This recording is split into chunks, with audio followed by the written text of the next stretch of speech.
Welcome to Pick Up and Deliver, the podcast where I pick up my audio recorder when I drop my kids off at school and deliver an episode to you while I walk home. I'm Brendan Riley.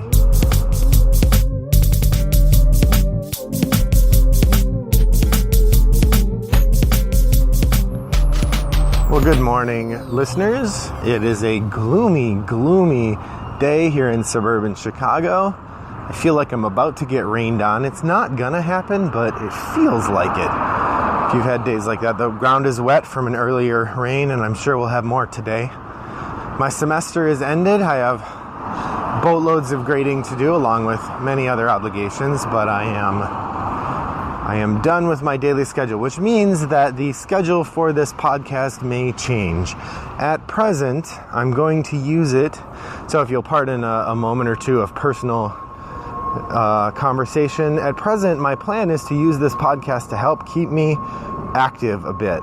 I have been endeavoring to be a bit more healthy on my end of things, being over 40 now, trying to figure this out. I mentioned it last time, the gamification of my weight control concerns, but one of the real challenges coming up now that my classes are done is that I no longer have a work obligation to walk an hour and 20 minutes 3 days a week.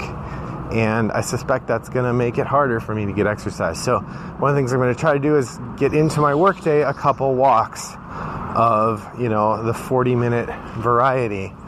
If I can do one of those every day, that would be really good. That would be a good way to keep up my energy and keep up my exercise. And I think the potential for doing this podcast would help with that. So I'm going to try to keep up my publication schedule. We'll see how it goes. Don't be too sad if things slow down a bit. I may even just stop. I'll try to do a see you later episode. If I'm going to stop, I'll try to be deliberate about it. With the idea that I would come back to it in the fall. So that's kind of where we are on the old pick up and deliver summer schedule. I hope that if you are involved in academia in any way, either as an employee or as a parent, that your spring semester, your spring trimester, your spring quarter is coming to a pleasant end, and that you have a nice summer ahead of you in some way. So on to the games. Today, I am going to introduce a new segment that I'm calling Message from the Deep. I have another segment I called Shooting from the Hip, which is kind of a response to a game after the first time I play it. This is going to be the opposite. This will be when I return to a game that I've played a number of times, enough that I feel like I can comment on it in a robust way. Then I feel like I've done a deep dive of the game, to use the common parlance for careful consideration. And what I want to do then is talk a bit specifically about the things that most interest me in this kind of discussion, which is the mechanisms. So what I'm going to try to do, I'm not going to do a review of the game. I'm not going to talk about components or thematics much, except to say that when I do one of these segments, it's going to be kind of a few observations about a game from the other side of the learning curve, from having passed over the learning curve and really come to understand the game. Maybe not in the depth that somebody who's got 10 or 20 plays has, but at least enough that I feel like I can comment comfortably about it. So today's Message from the Deep is going to be about the epic board game from Fantasy Flight Games, Star Wars Rebellion. Star Wars Rebellion is one of my favorite games. It's definitely in my top 20. I don't remember if it's in my top 10, but it's up there. It's an epic game in terms of scope and length. Every time I've played it, it took more than 4 hours, although I suspect with two players who are very familiar with the game, you could crack 4 hours pretty easily, and maybe even 3. Except for the one game where I was really stupid, which took about a half an hour. But that's a different kind of thing. So I wanted to talk about, there are 5 things in the game that I think are really clever and really do a lot to shape the way the game plays and give the game its feel. So without further ado, these are in just the order I thought of them, not in any particular ranking.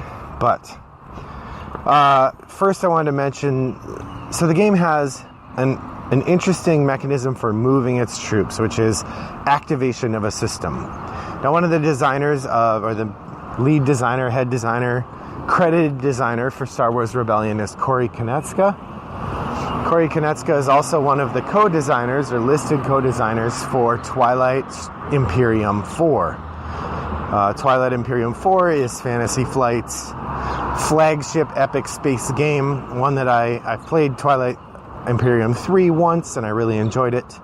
At some point, I could see myself buying TI4, except that I can't imagine I'd ever play it, and if I did want to, I'm sure I could find someone else who has a copy, and if not, I could probably play Star Wars Rebellion and enjoy it just as much, and that's a game I have already. So, anyway. So Corey Konetska, co-designer or person helping out with Twilight Imperium 4. It's not surprising then to see that mechanism moved over to Star Wars Rebellion. The way that it works in Star Wars Rebellion is that you activate a system by putting one of your leaders in it. You have a pool of leaders in the game. You start with 4. By the midpoint of the game, you have 8, and you have a maximum of 8. You can never have more than 8 leaders.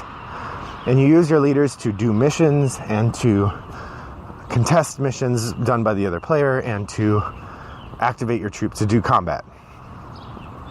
So, in order to do that, you put your leader in a system, and then you send your troops into the system. You move ships from adjacent systems into the system where you put the leader. That's how ships get to move. That's how you activate movement. And then whenever Imperial ships and Rebellion ships are in the same system, then they have to have a battle.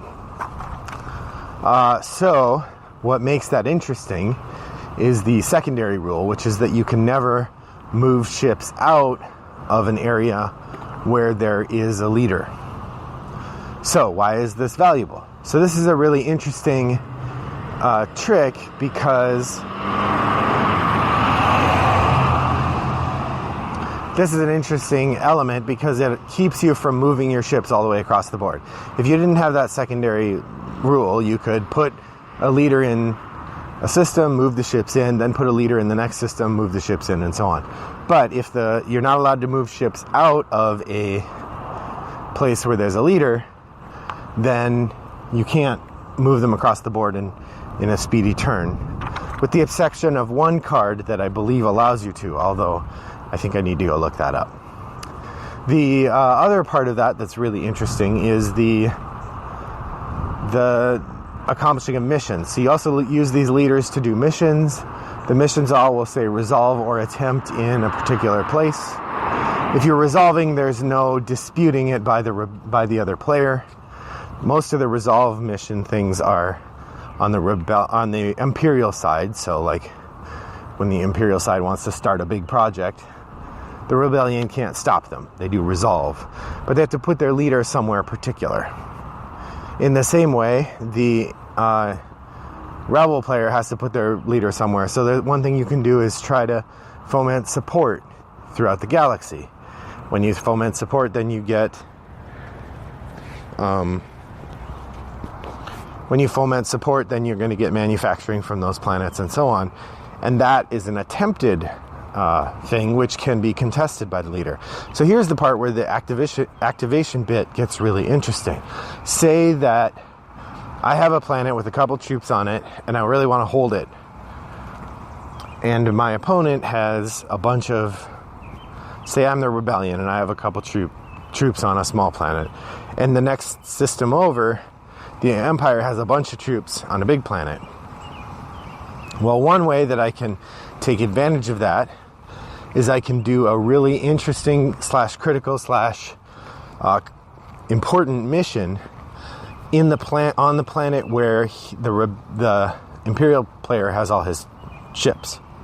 So if I do it in that system, I'm using planet and system interchangeably here. If I do that in the system, then the Imperial player has to make a decision. If they oppose me and they put one of their leaders in the system too to try to oppose what I've done, then they won't be able to move their troops out of that system. So they sometimes get stuck not opposing me on things where they maybe don't want me to do it, but in order to keep the mobility of their troops available. At the same time as the rebel player, you have to keep a bunch of leaders in reserve, and sometimes you end up not even using them because you need to be able to send them into combat, and so you can have at least a fighting chance if the Empire sends their troops into combat. So that's the activation system, which I think is a really nice way to give and take various aspects of the power struggle on the board. The second message from the deep that I really like about Star Wars Rebellion is the fact that different players have completely different win goals. The Rebellion player wins by taking pot shots at the Empire and surviving. The Empire player wins by destroying the Rebel base. So all the other stuff that you might do is all in service of that one action, destroy the Rebel base. Where the Rebels have a bunch of different things they can do, but ultimately they have to keep their Rebel base hidden. So it's a really interesting mechanism by which you're trying to do both things at the same time. And it makes for really fun play. Like, playing the Empire side is completely different than playing the Rebel side. But they're definitely related, and it's good to know what the other person's trying to do so you know where to put your energy. But it makes for a really interesting play.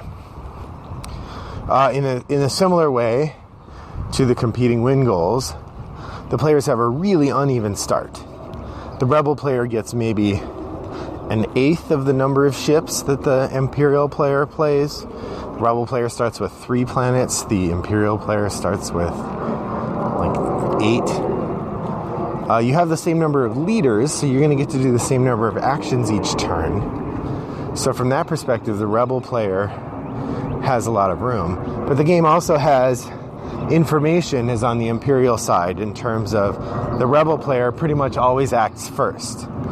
So at the beginning of the game, the Rebel player puts their troops down first, which means that if you concentrate your ships too much in one place, the Imperial player will just put their biggest concentration of ships right next door and blow up all your stuff right away, which makes for a really dramatic first turn and really sets the Rebel on their back feet. I think the uneven start means the Rebel player game is a little bit less forgiving of mistakes, but generally the game runs on a pretty good knife edge. I've never, except for the one game where I played, made a really bad error at the beginning, putting my Rebel base too close to an Imperial base.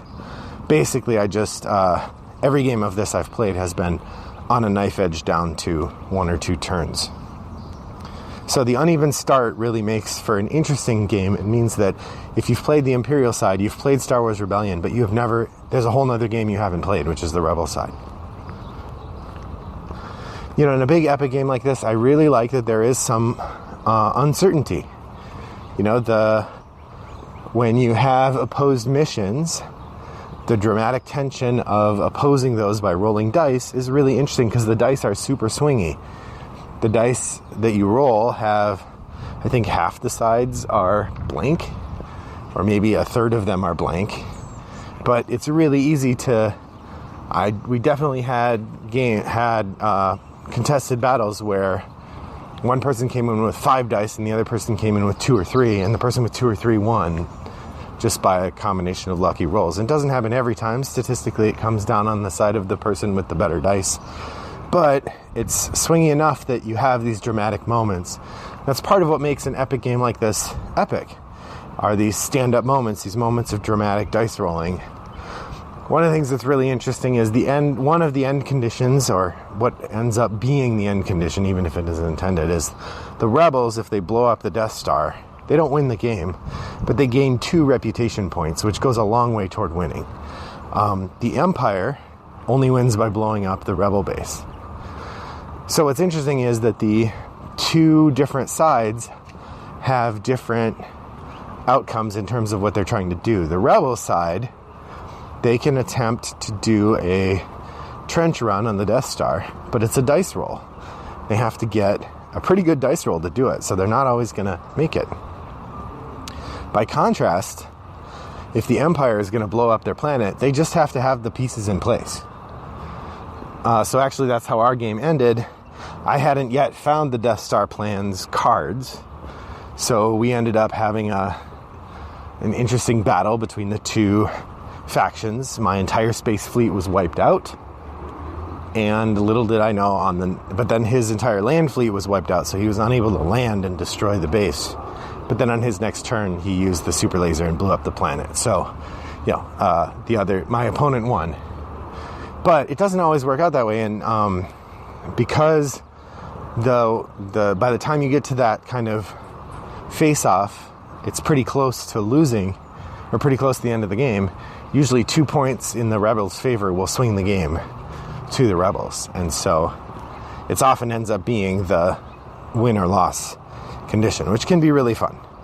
But the fact that the Rebels have to roll dice and take this chance and get lucky in order to blow up the Death Star, versus the Death Star is just this mechanical, technocratic, I play a card, I blow up your planet thing. I think that's really cool, and it fits the nature of the game really well. I like it a lot. So finally, the last thing that I'll say that I really like about Star Wars Rebellion, and this is obvious, I think, in all the other things, is there's a lot of bluffing that goes on. There are all these different missions you can send your leaders on. Some of them interact strongly with the other people. Some of them just advance your own agenda. But there's often hidden information that's a key part of playing the game, and you have to try to figure out where the other person's going, and there's a lot of mind games involved. So from that perspective, it's pretty fun as a hidden information game. So there are 5 messages from a deep dive on Star Wars Rebellion.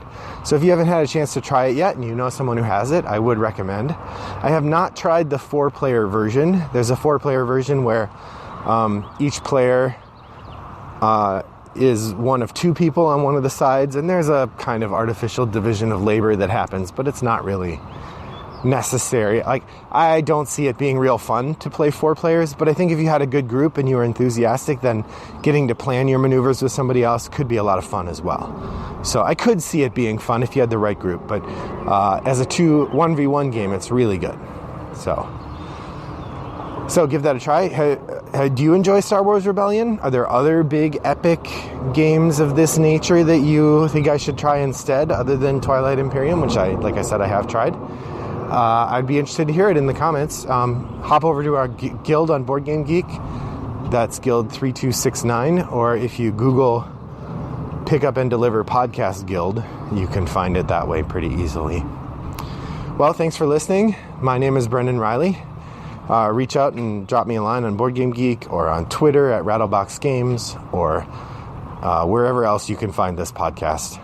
If you like it and you'd like to help more people find it, please do consider writing us a review.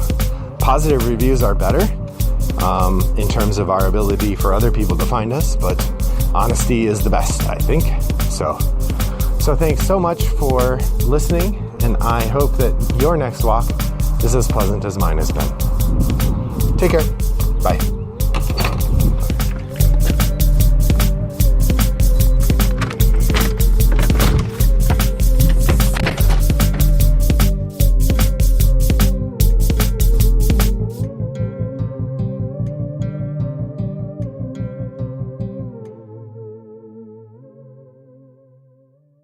Brought to you by Rattlebox Games.